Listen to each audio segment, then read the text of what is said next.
అది మన ఇంటి మీద ఒక 1000 అడుగుల స్థలం ఉంటే దాంట్లో చేపలు పెంచుకోవచ్చు. ఆ చేపల నీటిని వీటికి కంటిన్యూస్ మెన్యూర్‌గా 365 డేస్ ఎరువులు వేయనవసరం లేకుండా ఆ నీటిని వీటికి సరఫరా చేశాము డ్రిప్ ద్వారాగా.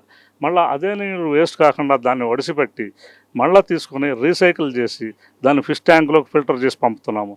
దీనివల్ల మన బిల్డింగ్ ఫస్ట్ ప్రప్రథమంగా బిల్డింగ్ ఏదైతే మిద్దె తోట పెట్టేవాళ్ళు ఉన్నారో సీపేజ్ ప్రాబ్లం లేకుండా ఇది చక్కటి పరిష్కారం. రెండోది ఎవరికైతే నీళ్లు లేవు, నీటి కరువు ఉందో, నీటి ఎద్దడి ఉన్న ప్రాంతాల వారు ఉన్నారో వాళ్ళు నిరభ్యంతరంగా ఈ సిస్టమ్ కనుక పెట్టుకున్నట్టయితే కేవలం 3% వాటర్ మాత్రమే వేస్ట్ అవుతుంది. ఇందులో ఉన్న వాటర్ ఏదైతే ఉందో అది డ్రైనేజ్లోకి పోదు, టెర్రస్ మీద పడదు. అదే వాటర్ని మనం రీసైకిల్ చేసి మనం ఫిష్కి ఇస్తాం. ఫిష్ నుంచి మొక్కలకు వెళ్తుంది, మొక్కల నుంచి నీటికి వస్తుంది, ఈ ఫిష్ ట్యాంక్ వస్తుంది. కాబట్టి ఇది వాటర్ కన్జర్వేషన్. ప్రతి ఒక్కళ్ళు కూడా ఈ విధంగా టెర్రస్ ఉన్నవాళ్ళు ఈ విధంగా పెట్టుకున్నట్టయితే